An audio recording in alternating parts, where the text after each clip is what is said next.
one thing to talk about, first of all, is fear. We live in fear. And virtually all that we fear is in our imagination with a little I. And the basic fear is always mother-centered, which I will come to. And how much of our fear is reality? It's always, how often is the tiger really there? But we live in fear of these imagined tigers. And when we are in fear, we can't act adultly. We can't use the brain that we have been given. We act primitively, instinctively, immediately. And some of this, of course, is ingrained. If you breed a monkey completely in captivity, and then you put a cat in its cage, it will behave normally, average way. Put something in, but put a snake in, and it will go mad. It's so primitive, but that is a real fear. The snake is going to attack as the fear is.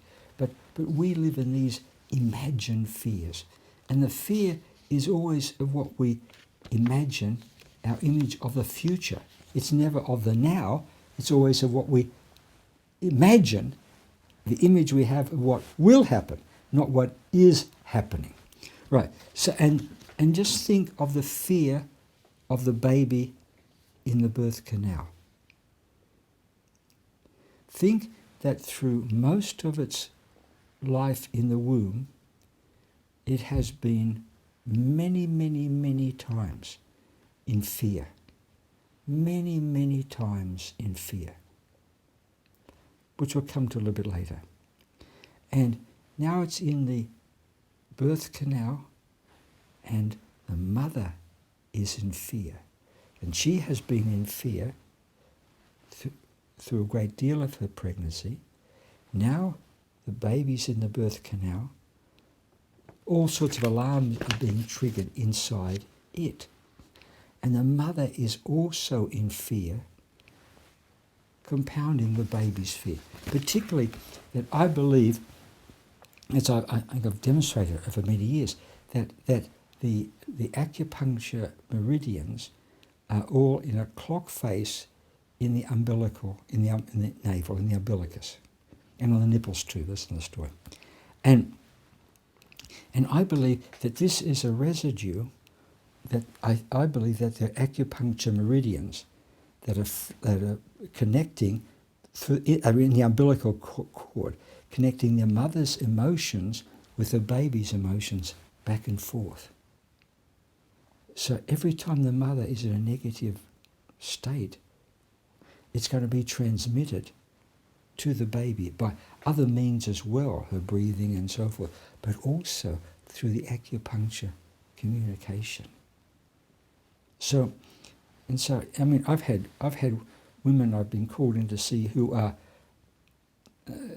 sort of having difficulty finally delivering the baby, and you just ask them, put your mind into the baby, what the baby is feeling.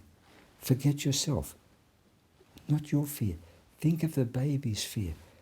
Reduce the baby's fear. Sing to the baby, and out the baby comes.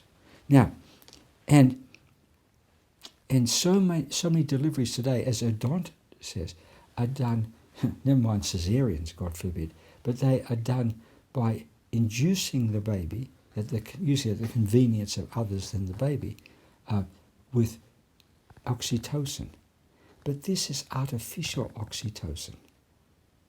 And the most of the natural birthing is done from the baby's oxytocin, reinforced by the mother's oxytocin. But the artificial oxytocin is taking over from the baby and from the mother, both of whom have got reduced output because of fear. Reduce the fear, and the oxytocin. Remember, oxytocin is the love hormone as Odon teaches, but not the artificial, only the natural. So instead of being born, having lived throughout the prenatal period in a state of love, and then being born through this difficult time as much as possible in a state of love, and then enters the world, into the obstetric world, for heaven's sake.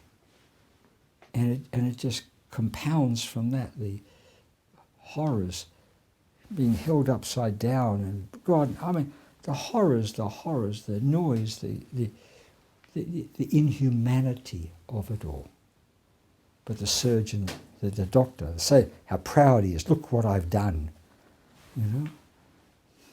Jiriki, self-power. Look what I have done, and so the baby is in fear.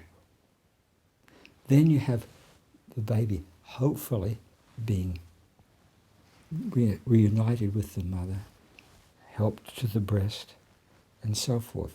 It's what it should be. But it's so rare. We'll talk more about this a bit later. So we live in fear. It's the fear which is our anguish. Our anguish is the fear.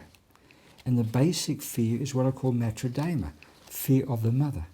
You have two states, matrodema, fear of the mother, or matrophilia, love of the mother. And so throughout life, we carry this degree of fear. Our amygdala so trigger happy, so on guard and so trigger happy. And we live in fear of the mother, and whatever else as her. Whatever it is, at a deep level, we imagine it's her. Right? And as a wonderful psychiatrist, Louis Cholden, showed, all you have to do is to reduce the fear, which doesn't come from wonderful interpretations or whatever it may be, or drugs. It comes from just loving and just reducing the fear, being more matrofilial to the patient. It really is just that. It's just allaying our fear. And the fear has been, whatever it may seem to be, the less fear we had in what Odon calls the primal health period, that's the prenatal, the birth, and the next year, the less fear in that time, the better.